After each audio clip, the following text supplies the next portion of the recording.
Hey everybody, this is meant to be an introduction to my interview with Mark Satin, and as I'm sure you've all heard by now, was interrupted by I don't know if it's an assassination attempt on Trump,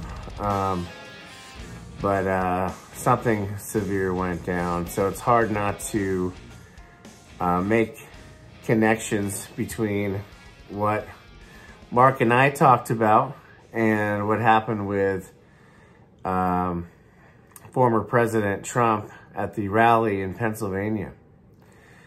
And I think the thing that stood out to me is a realization that while I have been saying to bring dignity to the discourse and how that informs how we come to superior solutions when we come to a discourse and instead of having an agenda to take the other person down, it's rather, hey, this is how I've come to my conclusions, and keeping the oxygen in the room in order to have a meaningful discourse. What we haven't talked about at all is how an undignified discourse could lead to or result in a ripple effect to leading to violence, something like this.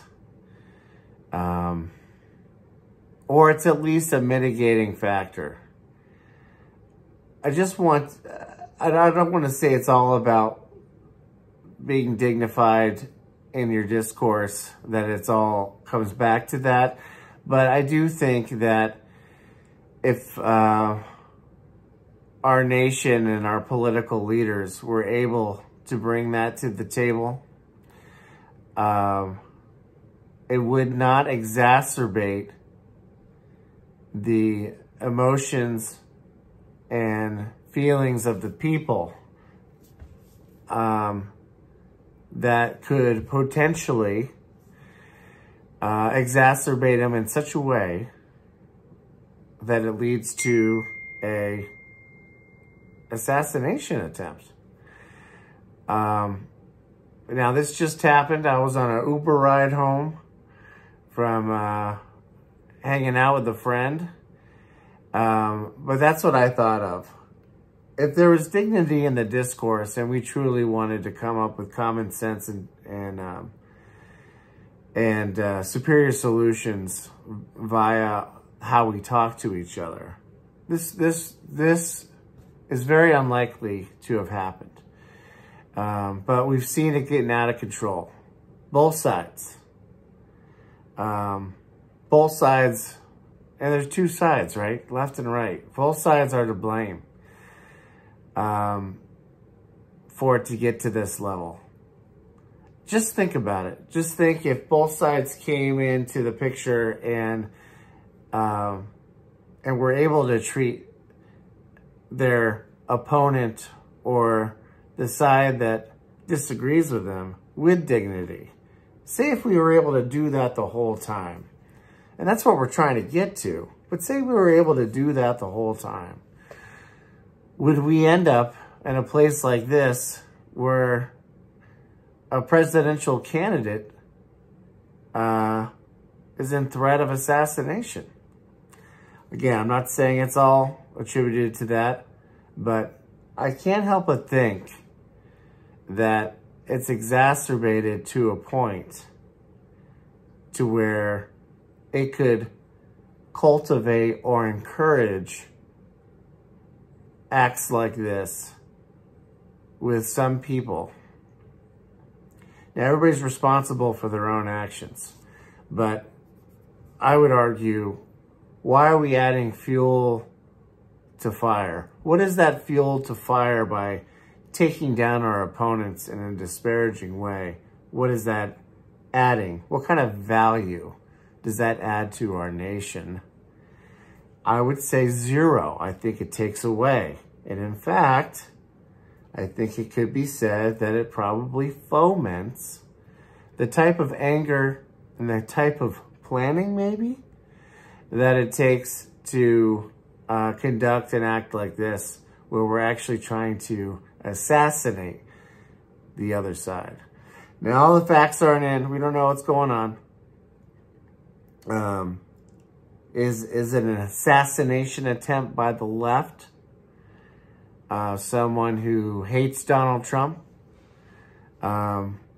Or, I mean, is it a staged event? I mean, we don't know yet. I think the facts are not in yet. And we should treat them as we receive them.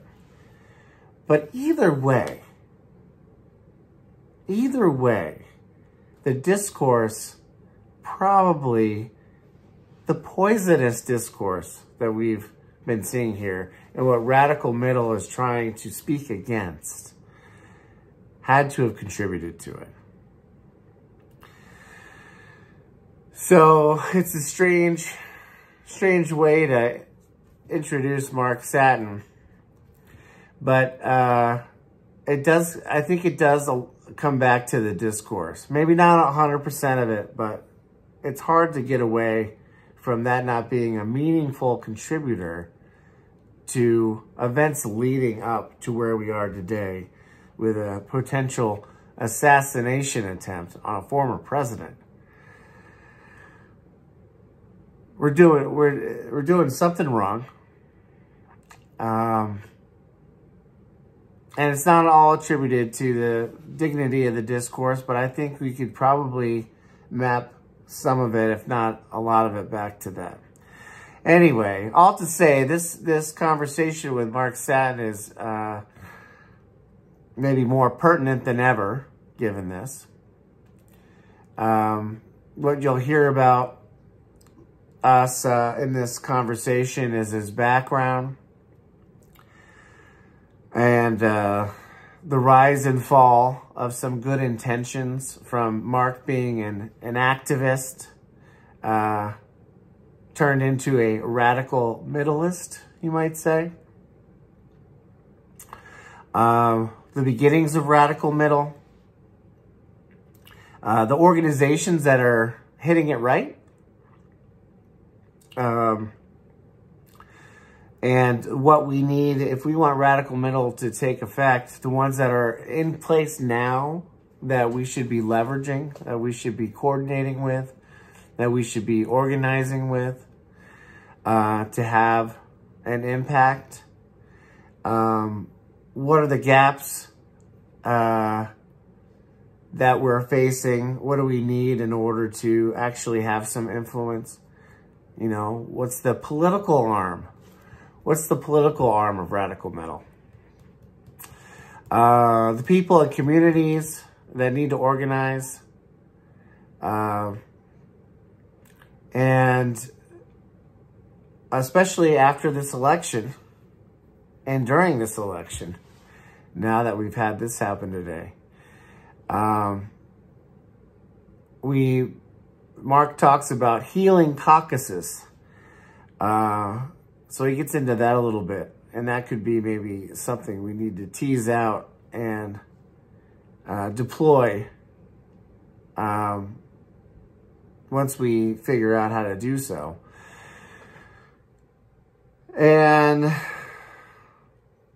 also the organizations that have tried and attempted to deploy radical middle ideologies that maybe have tried and failed because they didn't clean their own house. Folks preaching the gospel, yet have not applied these principles in their own life, and how that not only sabotages the approach, but it makes it less meaningful, if meaningful at all. And we talked about, hey, the heart, the mind. If you truly want your heart to lead your mind and be taken seriously, you have to clean your house. You have to fix your relationships. And how can you reconcile the right with the left if you've not reconciled with your own family? things like that. So without further ado, in this what's becoming a very dark time, I bring to you Mark Satin. And Mark Satin, welcome to Radical Metal. How are you, sir? I'm doing great, thank you. A little under the weather from all the technical difficulties, but you saw them through. You're very good at that. I'm very impressed. Well, yes, we spent I think it was close to 40 minutes trying to troubleshoot some issues. And I apologize. I have all the fixes down, but had not come across whatever we were experiencing earlier. But I'm glad we're here now. You're dealing with a 77-year-old. I can barely function in this universe. All the problems were at my end, I'm sure. Well, we should talk about, and we'll get there, I think. And if not there, I hope you don't would be amenable to meeting with me multiple times if you have a good experience today, which I think you will, or I hope you do. But we can talk about technology's impact too on some of these subjects. No, I'll talk to anyone anytime about my ideas. I've always been that way. Well, if I may, want to introduce to our audience who by now is familiar with me talking about radical middle since I started this channel, and yet then to finally do some research to see who else might be talking about radical middle. I can't believe I waited as long as I did, but and then saw your name and saw your show with Fisher. Fisher was kind enough to give me your contact information, which I was nervous about that maybe he would have violated some trust. No. My email is on Google. I'm happy to happy to deal with the universe. So that's part of radical middle, as a matter of fact. Well, with all this talk that I've been talking about radical middle, then I research and get to the guy who, no kidding, wrote the book on radical middle, Politics We Need Right Now, which is I'm holding up to the camera, Mark, to show everybody. Yes.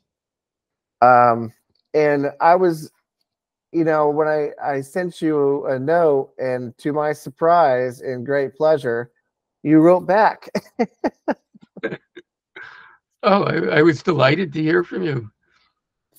And so I want to tell everybody, so we'll be talking about radical middle, and I think it's going to be, Mark, my feeling is I may share some ideas, and then I'm thinking you will bring me into your latest thought processes around the radical middle beginnings, and then we'll also talk about, and now I'm holding up from socialism, and how those ideas might have evolved into your latest book, Up from Socialism. Sounds like a lot to talk about.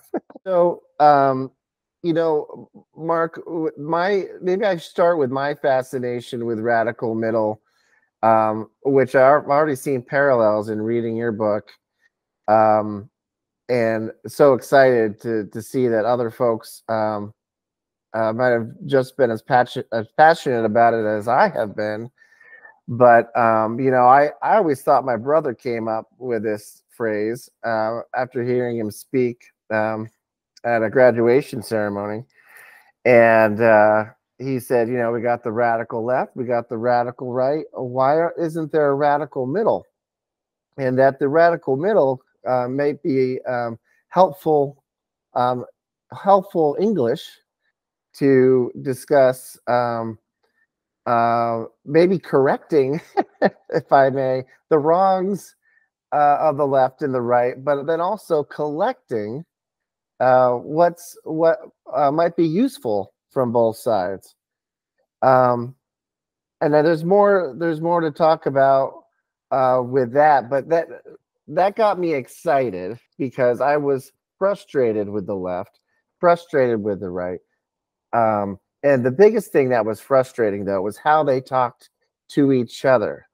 And so I've been coming up with these, I don't know if they're catchy or not, but phrases. We need dignity in the discourse. And that's one of the most important um, things I'd like to get across. There's not enough voices out there trying to bring dignity back into how we talk to each other. It is a food fight, Yeah. vitriol.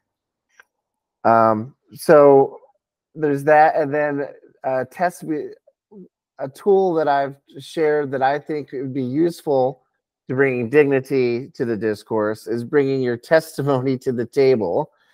Yes. Meaning, if you're coming to the conversation not with an agenda and not with a finger to point to take down your opponent, it's merely just sharing how you've come to the perspectives that you've arrived at. And that at the end, if both parties or multiple parties are following those guidelines, then there may result some clarity through the engagement, which Yeah. is the quote stolen from Alan Watts. And that's how far I've gotten. And would love for you to share how your thoughts evolved on radical middle. It's a long story. I will not bore you with it, but I will tell you that from a very early age, I was fascinated by poetry that emphasized how we're all one, we're all connected somehow. Walt Whitman, for instance, I contain multitudes. I was always fascinated by that approach to the world. And as I got older and became interested in politics, I was stunned to discover that people were not that way. Most people loved playing this us against them game, um, where there's the good guys and the bad guys. And I never was able to figure out who were the good guys and who are the bad guys. Everyone from an early age seemed to have um, some good points. However, as a child of the 1960s, um, I happened to go to a segregated high school because we were in Texas. And even though I loved my classmates and they were great, I was from Minnesota and I was very different from them. And I could not, for the life of me, understand why, even though they got along with Hispanics were in our school, they got along with Native Americans, they could not and did not want to have anything to do with Black people. It did not make sense to me. So at the age of 18, I dropped out of college and went to Mississippi to be a civil rights worker. And I thought, aha, here I am, the radical left Student Nonviolent Coordinating Committee in Northern Mississippi, the most left wing group you could find at the time. And I thought, these were my people. But here's what I found out. Although the people my age and younger in Mississippi wanted to integrate the schools, the older people in SNCC and in the civil, often other groups in the civil rights movement too, were not so interested in what the people on the ground wanted. They were much more interested in abstractions, socialism, bringing socialism to our shores, Black nationalism. And immediately from that point on, I felt uncomfortable on the left, even though as a child of the 60s, I went through a lot of left groups. I was in Students for a Democratic Society. I became president of my SDS chapter in a New York State University. And there again, the older socialist students who ran SDS at the time did not want to hear the ideas of the younger students who were coming up with shouldn't we introduce environmentalism into the socialist project? Shouldn't we introduce humanistic psychology? Isn't consciousness in a prosperous country like the United States at least as important as where you work in terms of determining what you want out of life? All these questions that were beginning to bubble up were, you could say, canceled.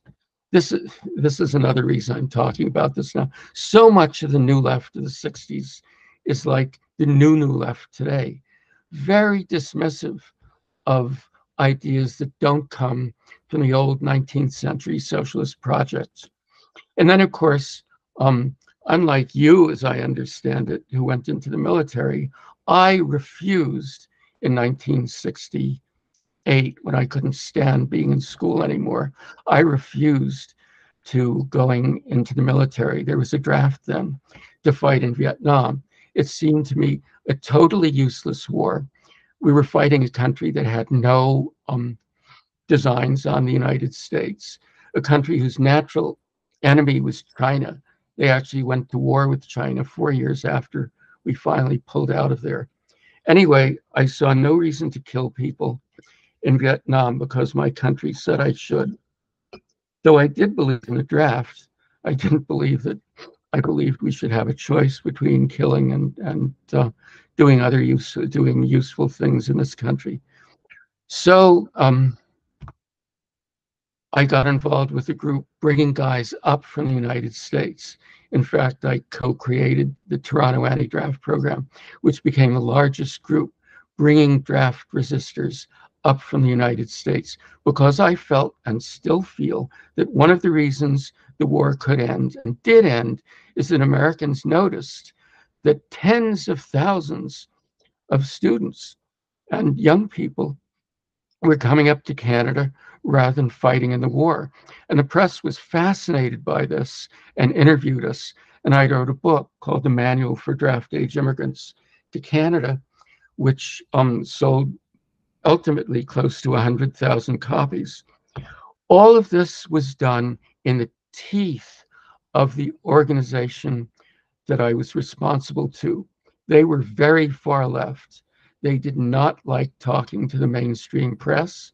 They did not like that I got this book published by a mainstream publisher. They did not like me becoming a spokesperson. They were just so negative. They wanted, in fact, most of them were nice Canadians, good Canadians who were happy to help draft dodgers. But what they really wanted was for all of us, except for the deserters, all of us to stay in the United States and either go to jail or make the revolution. So I fought continuously with my left-wing board, which incredibly fought my attempts to bring thousands of us out of the horror of Vietnam.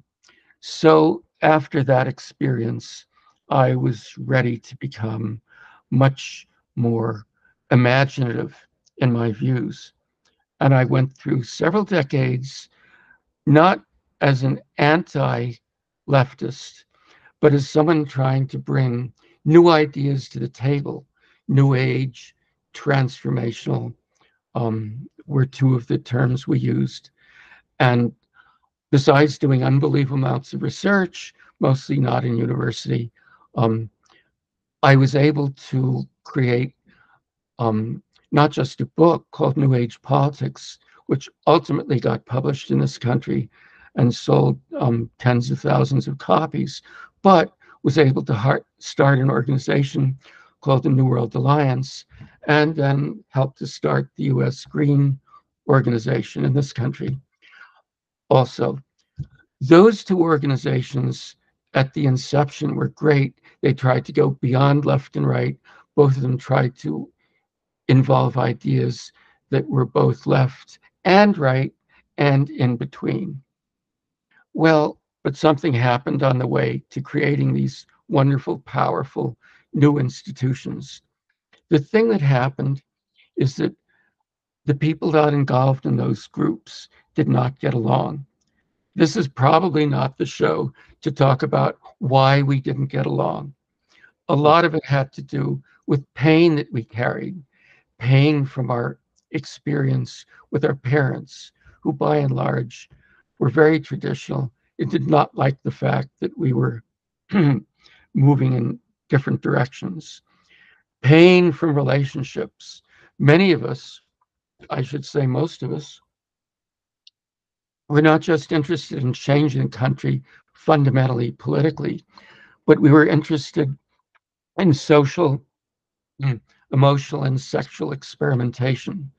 So much of our time was spent in experimental relationships, which on the one hand were great fun, but on the other hand, um, led to tremendous amounts of fighting, misunderstandings, confusion, and this, of course, carried over into our political work.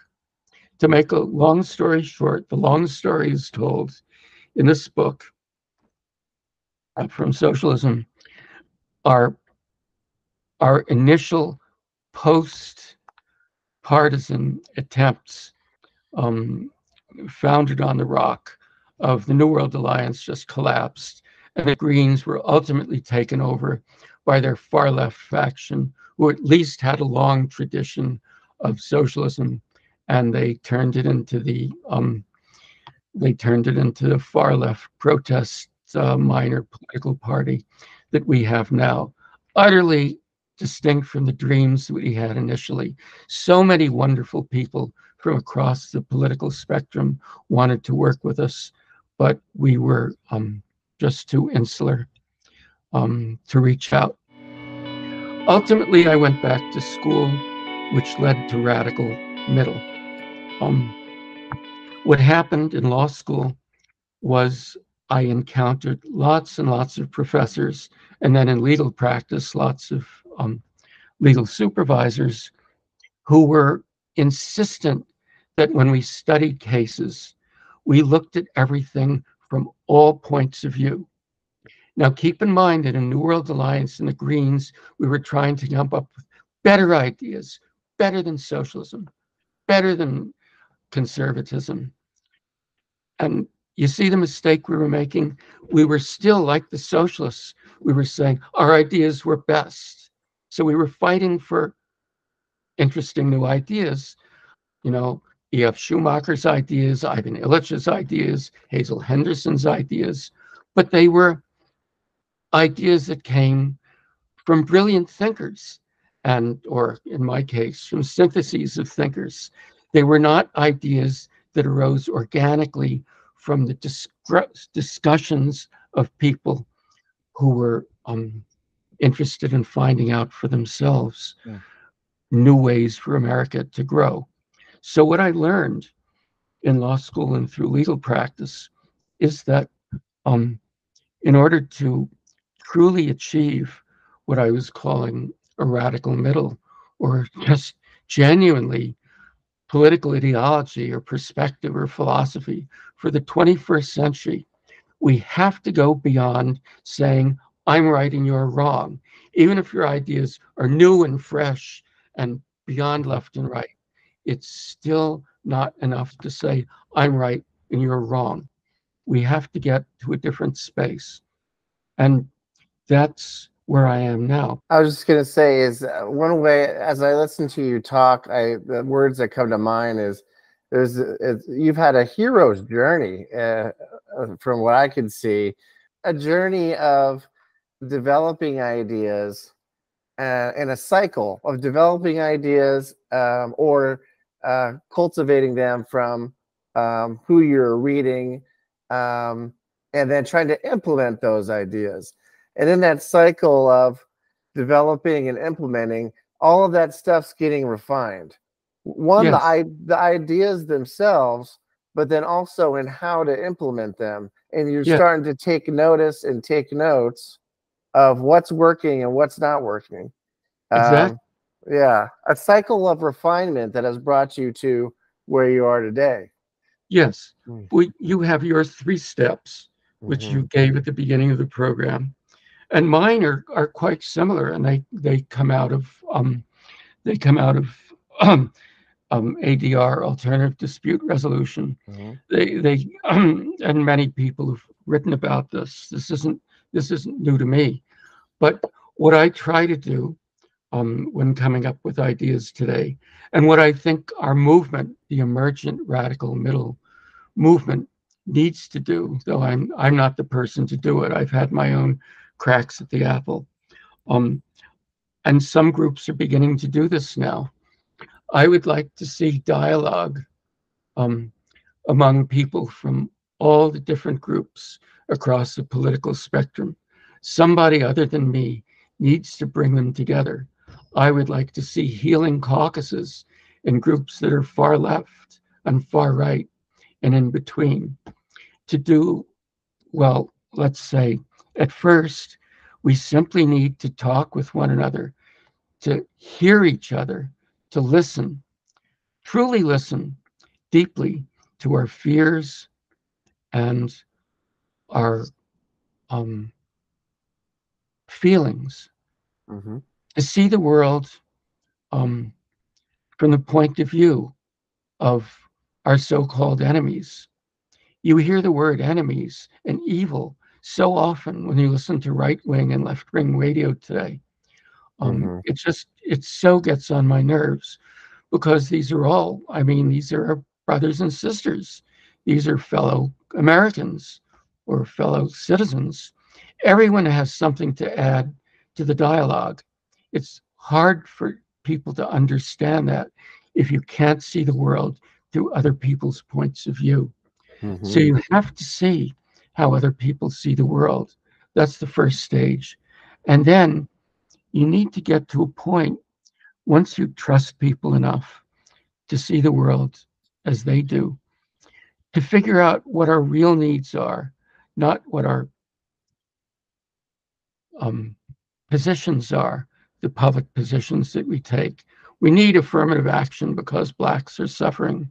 We don't need affirmative action because it's injurious to whites.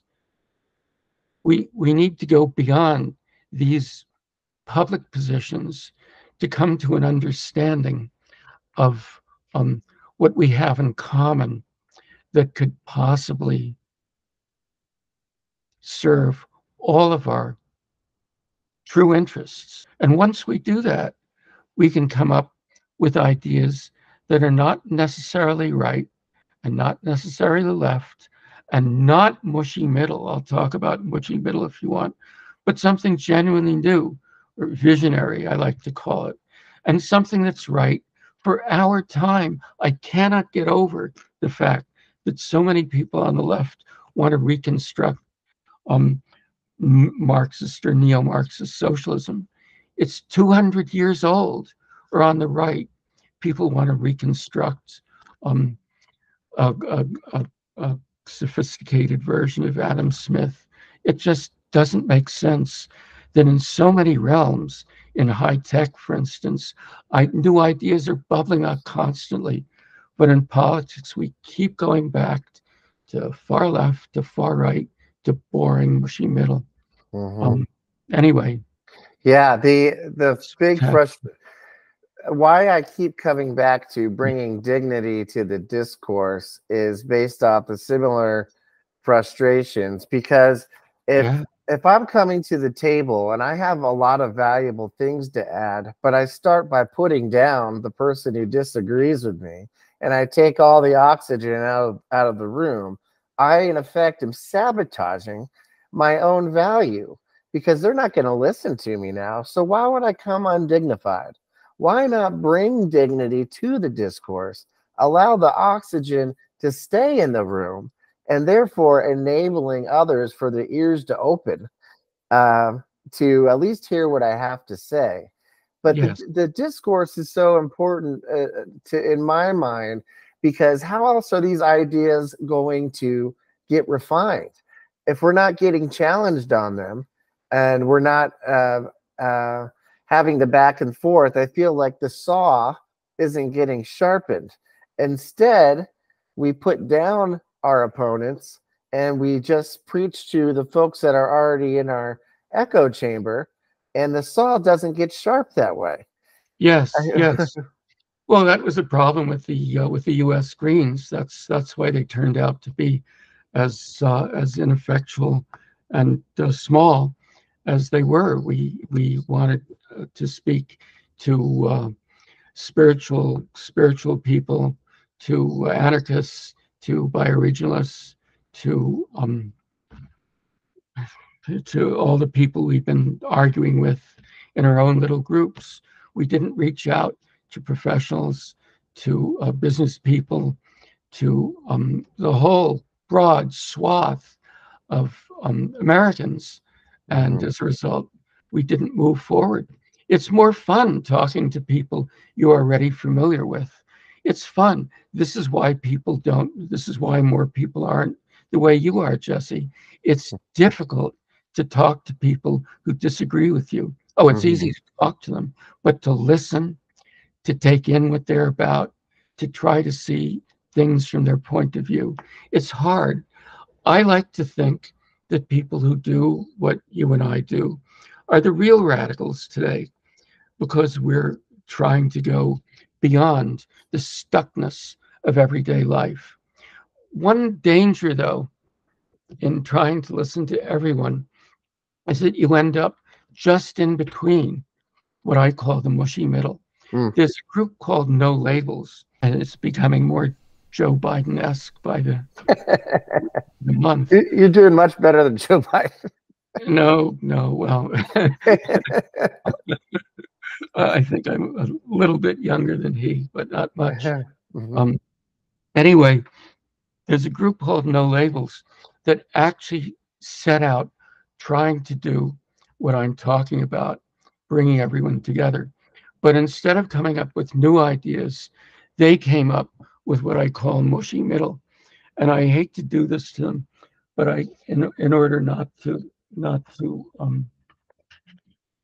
hurt their feelings over much, I wrote down what I meant by mushy middle. They were going to run a candidate with a Democrat and a Republican beginning in April of 2024. They decided against it at the last minute because they felt that it might injure the actual Democratic nominee, which totally bothered me and thousands of people who'd given them money. But they did construct a political platform, which is the essence of what I mean by the mushy middle. This is not what you and I are trying to do when we talk about radical middle.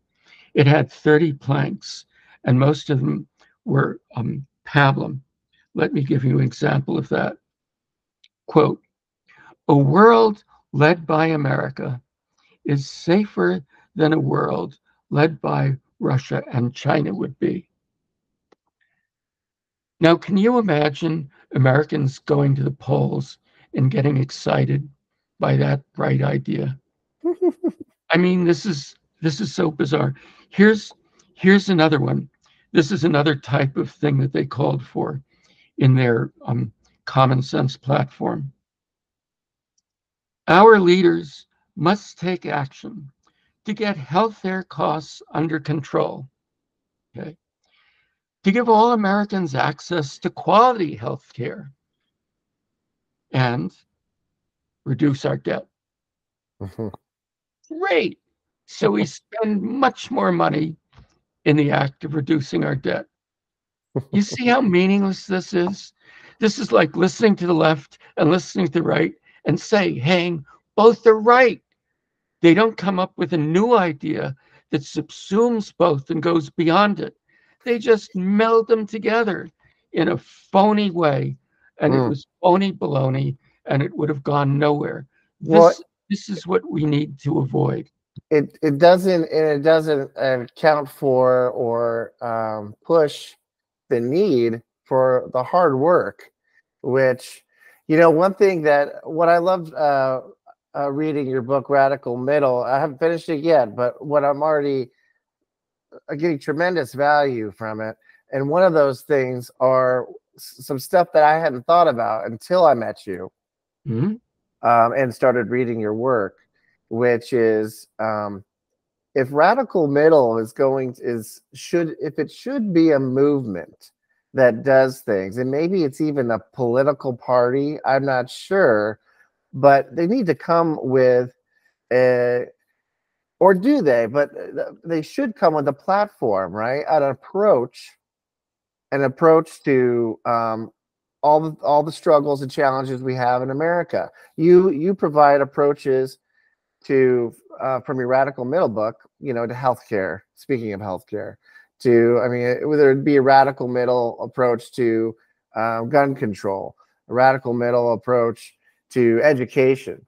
And so this is something, it's a genuine question in my mind right now, because to me, the biggest thing we need to get behind is to enable the discourse and making sure the rules of the discourse are followed, which is dignity and testimony, but then also not coming to take down someone else's point of view, but to listen. Everything you've already said.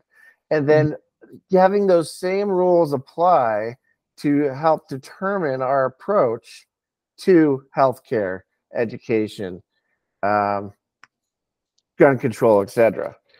Yes. And so I guess in my mind, does the radical middle have an approach and try to push that agenda, or is really the radical middle agenda the discourse itself, so that those things can be talked about under those rules and guidelines, so as to come to superior solutions and how we execute? So it's sort of a question to you, but it's also, at the end of the day, the devil is in the details, and we need a realistic way to implement the ideas once they have been discovered via the discourse. Yes. Well, you laid it out. You laid it out very well, and I mean, you can see through the two books I've written, my progression from the first to the second. In Radical Middle, I was. It's basically a compilation of articles I was writing for Radical Middle newsletter in Washington, D.C. at the turn of the 21st century.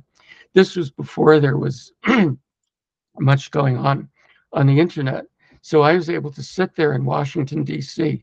and talk to really wonderful people on all sides of the aisle, all the different pressure groups, and also all across the country too, on the telephone, taking notes, writing them up. So there was no dialogue. It was me talking to people and putting their ideas into print. So what you have in Radical Middle is, I think there's 18 great ideas in all, organized under 4 values. So you can do it that way. I mean, you can hold up Radical Middle and say, here's all the ideas. But in a sense, it doesn't matter, because all it is one person's good ideas based on hearing the good ideas of hundreds of other people. Where does it go? I mean, I'm not institutionalized even, so I'm not even teaching these ideas in college courses. The book won an award from the American Political Science Association, which very, very few non-academic books do. But that still didn't get into the hands of legislators. And even if it did, it wasn't part of an organic process. My new book, Up from Socialism, which could also have been called Up from Conservatism or Up from Liberalism, but those titles were taken already. That book is about the process. It's about the process I went through over the last 60 years until I finally hit upon what you're and I'm calling the radical middle process of listening, hearing people's fears and needs truly, and then coming up with genuinely new ideas. Now, I should point out that there are some groups that are doing this now. If you're looking at the people that endorsed my current Up from Socialism book, many of them are spearheading such groups. One of them, for example, John Marks, helped to create a book called Search for Common Ground, which is working all over the world to bring people together from different points of view in some of the most difficult regions. You think the United States is bad. John's group has worked in Kosovo. It's worked in Israel, Palestine. Um, some, of course, attempts have had better results than others. But he's been on the front lines, and the group has become huge now, a multi-million-dollar group. And there are other groups doing this work in the United States. There's another person, John Steiner, who is one of the endorsers of the Up From Socialism group. John Steiner helped to create a group. It's a consortium of 65 groups, many of them quite small, local groups in the US that are bringing people together on local or regional or national levels to dialogue in the ways that you and I have been talking about. These groups are few and far between, but they can be found. And the heartbreaking thing, though, is that because the work they're doing is so difficult and, frankly, so boring if you're into us against them, that they don't get much media play. In fact, they involve tens of thousands of Americans. But media, the mainstream media at any rate, is not so interested in what they're about. And also there's the problem of once these groups do come up with good ideas, there's no mechanism, i.e. there's no political organization fighting to get them into the public dialogue. Now that's what ultimately has to happen. Anyway. And the search for common ground, what's his name, John Marks? Or Mark? Yes. What I want to say I read that, but I went to grad school in 2001. And I think we had read him. Would he have written that back then, or am I confusing my books? No, I don't think he's ever written about it. I'm sure there's books with that name. It's a wonderful name. Sure, that's probably what I'm thinking of. But it's just an organization. But if you read any dispute resolution stuff, it undoubtedly referred to him and his work, because when he started this thing in the early 80s, it was truly pioneering work. There are many more groups like that today. There's another in Washington, D.C. called Convergence that brings people together from all over the country. John Steiner was involved is involved in that one too. So that's encouraging to hear that there truly are people passionate about what we're talking about, and they're trying to do something. And I appreciate you highlighting what undoubtedly is tricky. How do you get, okay, now you got the good ideas, genius. How do you get them implemented? And that makes me, for some reason, that's reminding me of this, there's the public discourse. Talk about politicians specifically. There's a public discourse, which is, as we've said, a food fight most of the time. And then there's a, in the halls of Congress discourse. I think about the folks that, the Republicans that have backed Donald Trump publicly, but they won't do it privately.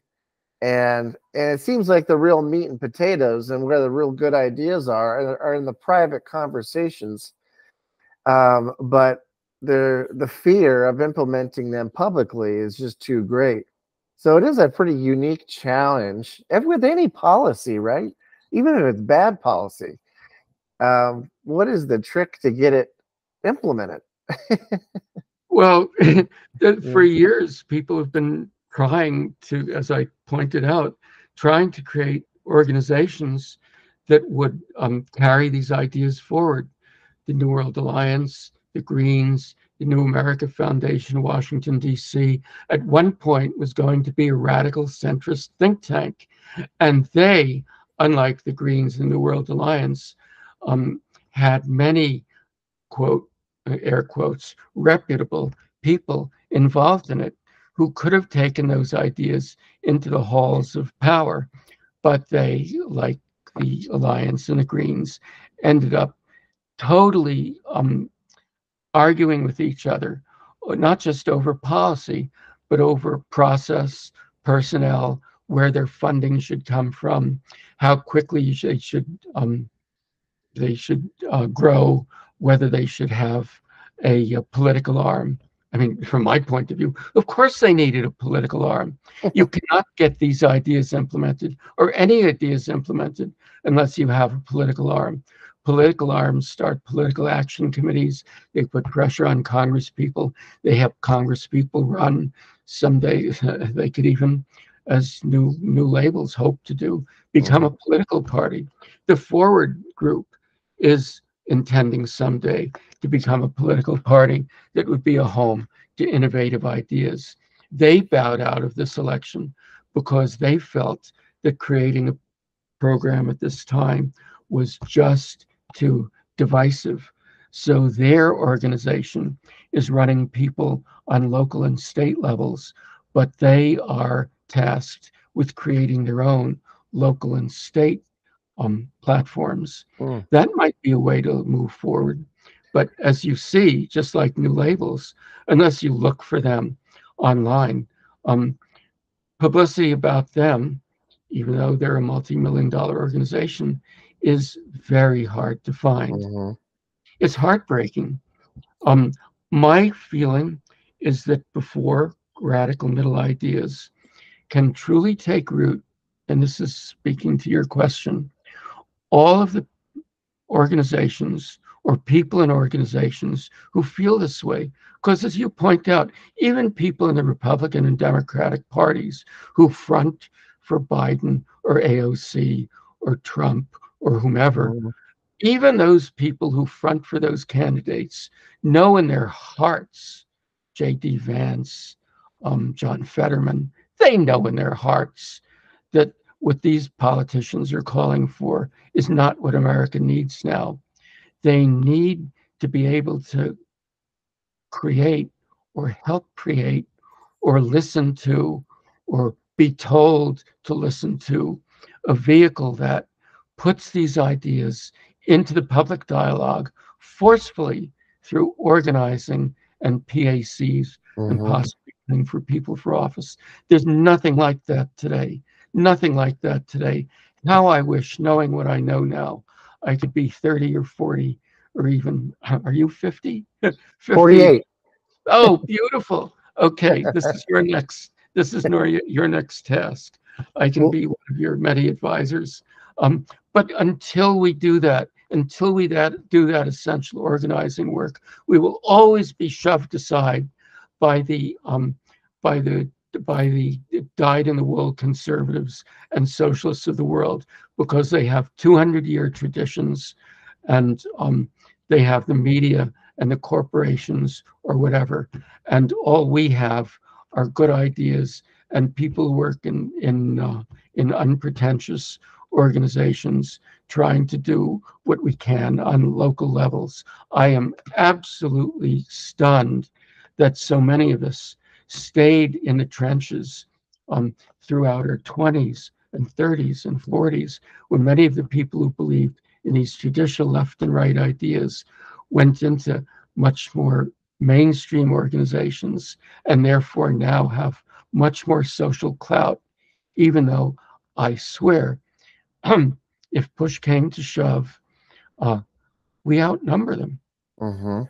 I mean, polls even show that independents are a plurality in this country. And even many far left and far right people, when you talk to them, when you get to the point of getting past their fears and down to their real needs, many of them essentially agree with us. We do not have a 21st century politics. It's ridiculous that such an imaginative country does not have a politics of its own. It's bizarre. And that's why it's radical, right, Mark? Because radical middle is not a spirit of timidity. It should be consolidating power. We should, if we need money, let's go get some billionaires. If we need, because like you said, there's more people that feel and think this way than is publicly shared. And I think it's just about getting organized and what do we need to have a movement to be actually effective and to implement some good ideas for once? We need power. Well, then let's get power. If we need money, well, let's get money. If we need a common sense implementation of policy, let's do it. Let's get what is it we lack, and to identify and be realistic about it, and to determine how we can move this forward. That's kind of, I guess, where I'm coming from. Yes. Also, since reading your works too. Yes. Well, the ideas are hardly original with me. I mean, they're out there. The New American Foundation is expressing them, as I say. Plenty of think tanks are expressing them. The Niskanen Foundation in Washington is another one. There's wonderful books about radical middle ideas now, sometimes called radical centrist ideas. There's one by oh goodness, my Biden moments. There's one called The Radical Center by Michael Lind, and that's well worth reading. There's one called Matthew Miller called The 2% Solution that's well worth reading. There's a couple by a guy named Mark Gerzon, Gerzon. I'm not sure it's been reviewed anywhere. It's appalling how few of these texts and how few of our wonderful websites have gotten the attention that they deserve. What needs to happen to respond most directly to your question is these groups are out there. Anyone who knows the subject can make a list of 20, 30, 40, 50, 100 of the groups, and 20, 40, 50, 100 of the writers that have devoted a good part of their lives to expressing these ideas. What someone needs to do is bring them together, both locally and nationally, to argue and create either a statement of policies or, as you said earlier, a political platform, and use it to organize. I myself would prefer going to groups that are on the left and on the right and in between after this election, because after this election, one side is going to feel whipped and the other side is not going to feel happy for very long.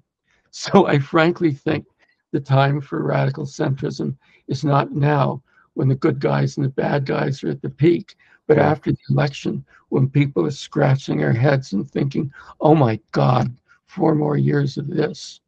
So at that point, I would like groups across the spectrum to nominate what I call healing caucuses, or just 1 or 2 representatives to come together, possibly in Washington, and talk about their feelings, their needs, and what they might have in common that could be combined to create imaginative new policies that go beyond the boring traditional stuff that the extremes are expressing now.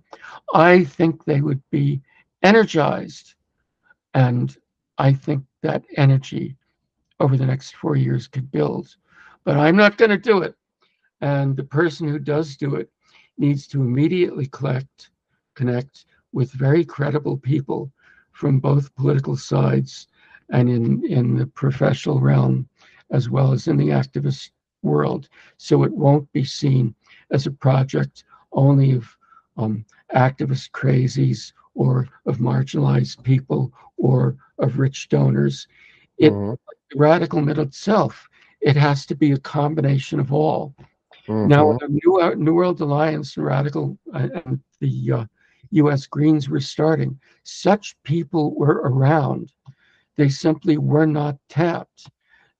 One of the best fundraisers in America was waiting for the Greens to get it together.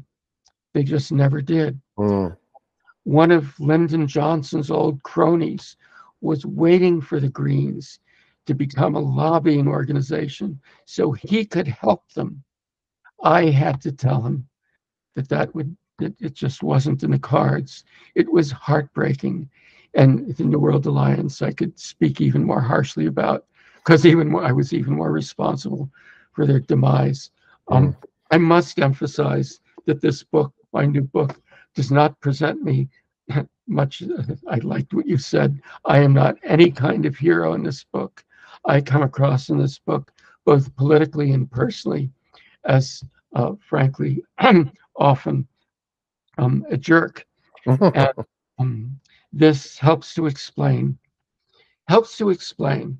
why so many people with good ideas were not able to implement them. As any good radical knows, you cannot do political work without getting your personal work together. One more thing Sure, to yeah. age and younger. Do not, absolutely do not leave school, leave your training, leave a job because you feel the world is so dire and our crises are so existential that you cannot stay in school one more minute. I think that was a terrible mistake. I dropped out of 5 universities because I just couldn't stand being there. And it was foolish. Had I gotten an education and gotten better credentials, I feel I could have been much more effective than I was. Mm.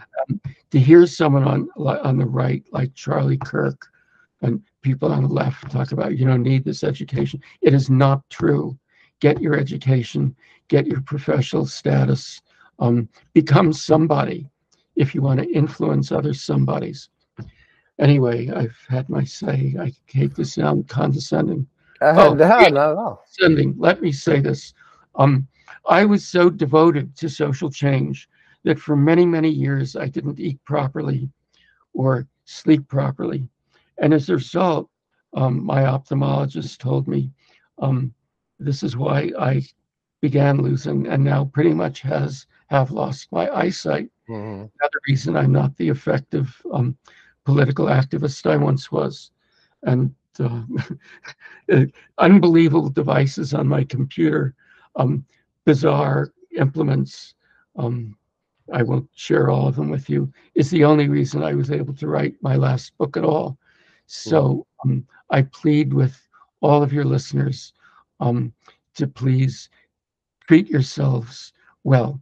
Be kind to yourself. Frankly, Up From Socialism was going to be called Come Kind World. Mm. That was the spirit of it. But at the last minute, the publisher felt wasn't political enough. Mm. Got to get political people listening to it. So, Well, so I'm going to hold up your book here. It's Up From Socialism. Just to give the viewers another chance to take a look. We'll also, of course, have it in the description when we post this video. I appreciate your point to take care of yourself. I'm thinking of myself in some ways.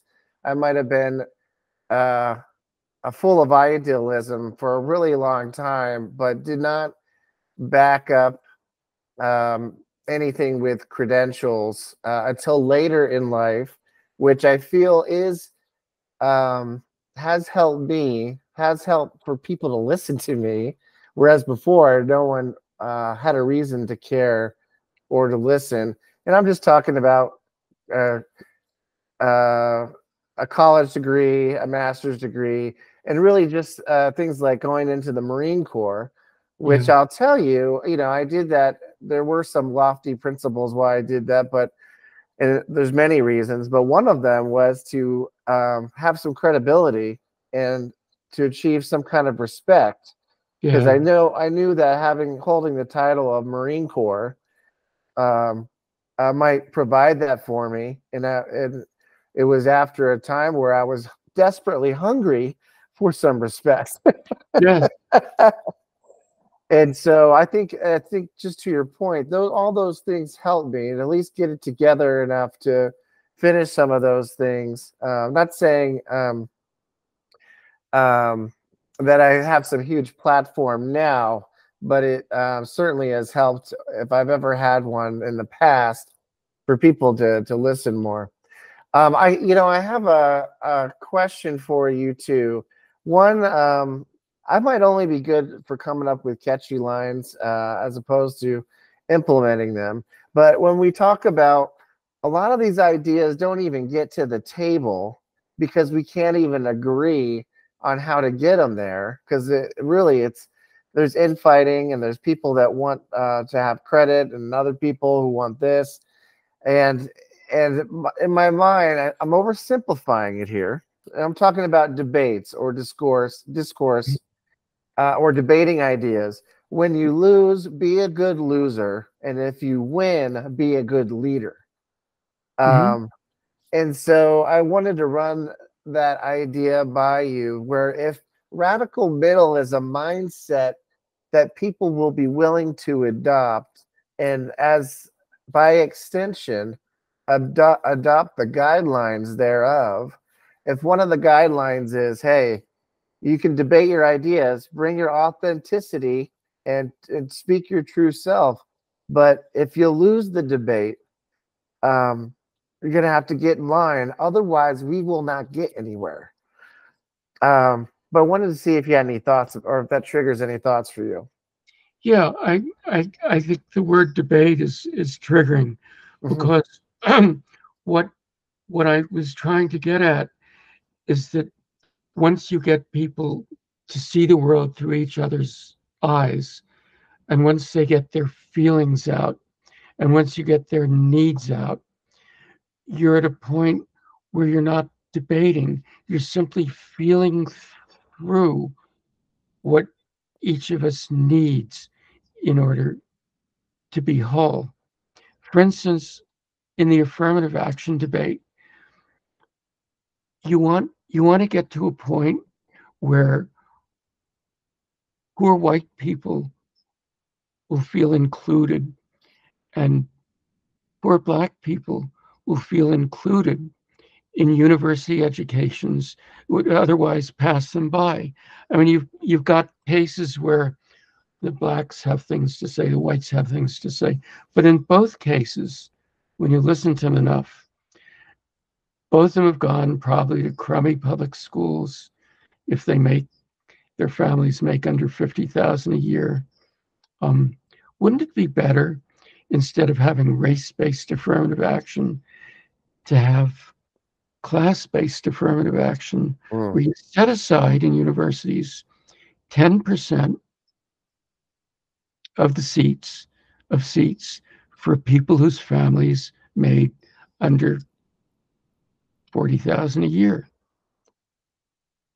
So Yeah. if you that would that would get away from the racial animosity, that would get away from all kinds of debates, and would center people's feelings and hopes around just saying, okay, we're not going to jiggle things. It's 10% clear line.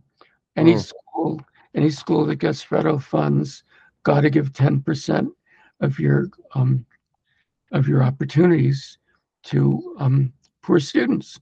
Hmm. Yeah. So, and that would clear up so much. And anyway, so what I'm saying is that, I mean, maybe it's a poor example. I don't know. Um, but the example is trying to get at the fact that if you talk with people intimately enough, they will reveal what they have in common with you. And what they have in common with you is often stuff that you can use to create common ideas with that are better than the ideas that either side has now. So instead of ending up with a debate, you'll end up with a new idea that gives every side, not both sides, but every side energy. Mm. I love that. I, it has to be done. You have to go through it in order to believe that it can happen. But in my experience in ADR, alternative dispute resolution, I did see it in person. mm. And in my personal life with individuals and groups of people, I've seen that. Goodness, even with my World War II hero father, toward the end of my Up from Socialism book, a man who had contempt for me for 40 years because I was this hippie radical idealist. At the very end of his life, I was able to reconcile with him and therefore become a full adult. Um, as I was talking about, so many radicals have difficult relationships with their parents. So my other piece of condescending advice, if you want to be a radical middle person or any other kind of radical in this country, do solve your relationship with your parents. Don't act it out, because so much of the ugliness in the us against them stuff stems from people acting out bad relationships with their parents. It's amazing how much I found this over the years. I call it, I don't know if it's a good way to label it, but cleaning house. Yeah, but not just with parents, but what else you got going on that's not, that you need to clean up in order to be an effective contributor with with their heart in the right place, where the mind is following the heart, which is in the right place. Some might be a number of things you need to clean up in there for that to enable that at all. Well, that's a beautiful way to put it. The heart has to lead. That's just a very quick way of saying what I was spending many, many words trying to say. That's how the dialogue will run past the debate. The debates will be early and easy. But then once you begin to trust and see the world through others' eyes and begin to express your needs and realize how your needs really are not so different from other people's needs, you'll come up with positions on issues that are socially shared. Before I forget, here's one. Ideas are easy. Even the radical middle ideas are easy. But people are hard to deal with. People are hard to understand. You can crack that and get people to talking. The ideas will come.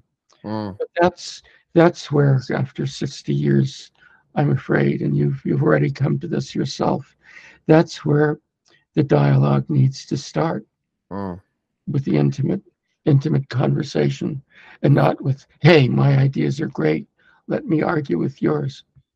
And I think when you're saying intimacy, it's and the intimacy gets you to a point where you can shed the outer layer and really look at maybe what the underlying issues are, somewhere you wouldn't be able to get to if you got your armor on. And this metaphor, this is maybe an oversimplified metaphor that I remember from grad school. Person A might be fighting with person B. They're fighting over an orange. When they get intimate, they realize through intimacy, hey, I just wanted the seeds, and the other guy just wanted the peel. Yes. Yes, that's beautiful. Yes. That's it in a nutshell. Could use the nut analogy. Hey, I just wanted the shell. I just wanted the nut. Well, hey, can I ask you this? We're coming on an hour, Mark, and I want to be respectful of your time. Would you be interested in hanging out with me again, and maybe to keep going down the path and to explore some other ideas? Sure. I mean, we really just scratched the surface. We haven't talked much about the ideas. They're very if people move in a radical centrist direction, it'll initially be probably because the ideas make sense to them. I mean, most people are very practical and very visionary at once. Americans have always been that way. I love Benjamin Franklin. He was that way hundreds of years ago, and he was incredibly creative, and yet he was able to bring the warring egos of the Constitutional Convention together in a very constructive way. Most Americans are like that.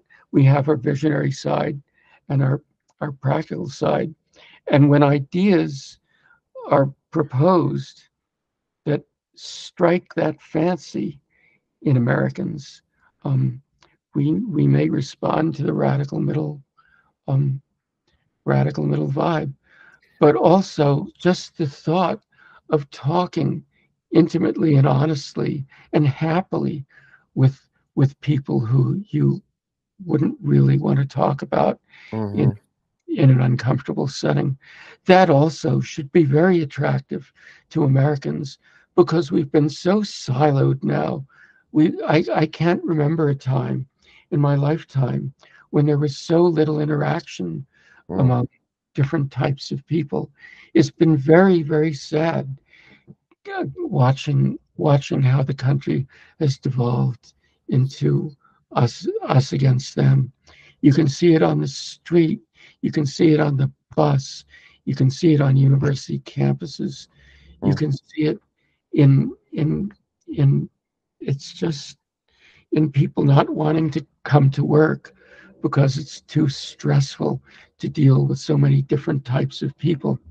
Mm-hmm. You can see it. You can see it in some of the right wing desire to keep certain kinds of to keep America having a coherent culture. We need some coherence in our lives. Mm. It's a big issue.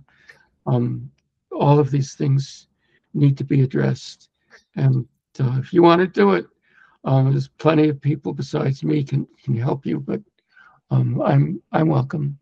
I'm happy to serve. Well, I appreciate it, Mark. I'm so thrilled that we're talking. Um, and not just this interaction, but I loved our phone call the other day. Yes, And I loved the emails we've exchanged. yes, And I really would love to keep this going if you're amenable. Um, yep, that And so, well, how about we end it there and we'll pick it up next time. I want to show your book again, your latest, Up from yeah, Socialism. I got it up here on the camera. We'll put a link to where you can get it in the description. And then also Radical Middle. I'm talking yes. to the guy who, no kidding, wrote the book on Radical Middle. And Mark, so we'll figure out whatever's convenient for you. Let's plan a part 2, and hopefully there's many parts, and we can start scratching the surface more. Great. Thanks, Jesse. It was fun.